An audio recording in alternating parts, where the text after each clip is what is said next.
this 98, is this 96? When is this? Like the number of times that question was asked during this was very high. And there were moments where if I was not a Bulls fan and I didn't know, I would have really had no idea where we were because sometimes they would jump so sometimes they did that little time scrolly thing where they go back and I they don't tell think you what they. it I is, don't but think they they. didn't do it every time. I thought they did. I wasn't confused, and like a lot of that stuff, I was learning for the first time. So it's not like I So don't there were know. times where they did it, and then there were times they didn't. Like just for instance, in episode 9, they jumped around a lot into the Pacers series, and they didn't always go like, oh, we're jumping back to 98 and coming back. They expected you to realize like this is the Pacers series that was happening in 99. But now we're going back to the championship against Utah. Well, actually, I guess that was also no, I guess that would have been 97. But at any rate, they'd be jumping back and forth with that stuff, and I did find it hard to follow at points. And I do think you're right. I think it did disrupt the narrative a little bit. I liked it in some cases, but could have done with a little bit more chronological order, or just a little bit more organization with that. But honestly, it's picking nits. This was an amazing sports documentary. I think it's a pantheon sports documentary. I love When We Were Kings. I'm a huge fan of that. It's an amazing documentary. Anyone who's listening to this who has not seen When We Were Kings, check it out, whether you're a boxing fan or not. It's an incredible, incredible movie. It's an incredible film experience. And there's others too. I mean, a lot of the boxing documentaries always, I feel like, do very well. Obviously, Hoop Dreams is an incredible documentary. But this is really high up there. I'm not sure that given its length and its breadth that I would pick any documentary over it, honestly. I mean, I think it was that good. So I give it an A plus. And I mean, I'm just thrilled that we got to have some basketball in our lives. It was incredible. The only thing now, of course, now that it's over, everyone's starting to be a Monday morning, I don't know, baseline jumper hitter because we can't say quarterback. We're not a football show. But do you know what I mean? Like the whole Horace Grant thing, I know you wanted to touch on that. You know, him coming out and saying that he didn't like the way he was portrayed. You know, Scottie Pippen didn't really like the way he was portrayed. But basically, you know, Grant said it was a outright, completely lie that he leaked the information in Sam Smith's book, The Jordan Rules. I just want to get your take on that and some of the other backlash because now I feel like I'm reliving the Tiger King again. I mean, I think that the Horace Grant thing is somewhat justified. I mean, I'm not sure that Horace Grant did leak that, and that seemed like a classic Jordan thing. And also, he's a guy who's known to hold grudges. His friendship with Charles Barkley is basically on hiatus because of Barkley's comments about him as a GM. So he's as spiteful as he is loyal. The Scottie Pippen thing I thought was, it's funny because I really did feel like coming out of this, one of the guys that you probably like the most coming out of this is Scottie Pippen. I mean, the guy had just an incredible character arc. Like in terms of a character arc, Jordan's is flat. Jordan, there's no change in Michael Jordan. Like the Michael Jordan that starts out is the same Michael Jordan. There's no surprises. Like you might respect him a little more, but he's not a developmental person. Whereas Scottie Pippen has an incredible character arc. And I thought it was such a shame that they didn't do the mailman doesn't deliver on Sunday thing, because that with his performance to take it home in Game 6, which is his own version of the flu game, that was incredible. Scottie Pippen comes out looking like such a champion. He comes out at the end of this, has major back issues, can barely move, is hobbling up the floor, and takes them home for the final championship on The Last Dance. It was amazing. So, yes, he got thrown under the bus. But at the same time, I thought Scottie Pippen looked great. Like my wife, Flo, her favorite person in this documentary by far was Scottie Pippen. And it's not He even didn't have close. as much commentary as I would have liked him to. Yeah. He kind of just had these little like quips here and there.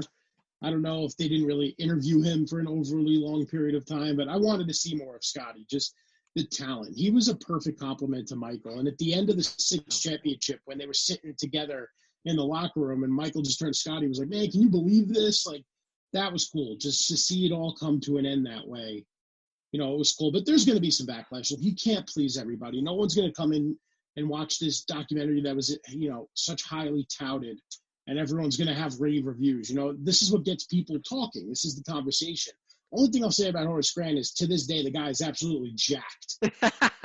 Jacked. It's true. I love in his comments, he's like, if someone tries to take food off of my plate, I'm going to kick their rear end. They're not taking food off my plate. So Horace Grant wants to have a chat with Michael. So we'll see. But, Jason, just to wrap this up, I mean, an incredible documentary and just well-timed because we really have nothing to talk about. There's not much going on. Bojan Bogdanovic injury. He's going to get surgery, season ending. But, other than that, we really don't have a lot of basketball news. And that might mean that we have a little bit of a hiatus coming up here before we have our next show. Yeah, unfortunately, we were hoping by now that we'd have answers. But look, the world's dealing with this for the very first time. We understand. And just like we say on every episode, our thoughts and prayers are with all the essential workers, everyone battling COVID-19, everyone who's lost someone from COVID-19. This is very serious. So as much as we miss basketball, we can wait for it. It'll be better than ever when it is back because these players are hungry to get out there, and fans or no fans, let's get the world right first. And, not to end on a sour note, but there is another documentary I want to watch. Did you see the ads for Blackballed? The Donald Sterling one with the Clippers? Oh, yes. I saw that on ESPN. But it's going to be on Quibi, which is one of the newer streaming services. So I'm going to look into getting that. Check that out. Maybe we could do a bonus show breaking that down if both you and I see it. But very compelling because that's modern day NBA stuff. I mean, I followed that situation very closely and felt for those players, and just to see them come together, JJ Redick and DeAndre Jordan and Chris Paul. And, so maybe we'll check that out. And one more thing I can recommend for folks, if you're starving for some basketball, check out YouTube. Check out the classic games on YouTube or on League Pass if you have it. I've been going recently through, Jason, the 2006 Western semifinals between the Mavericks and the Spurs, which is, I think, one of the all-time great series in NBA history. Those are the two best teams. They end up meeting up in the semifinals that year because of the seeding, the way that it worked. They had the two best records, but because they were in the same division, they ended up being matched up 1-4. I don't want to spoil what happens for people who don't know, but incredible.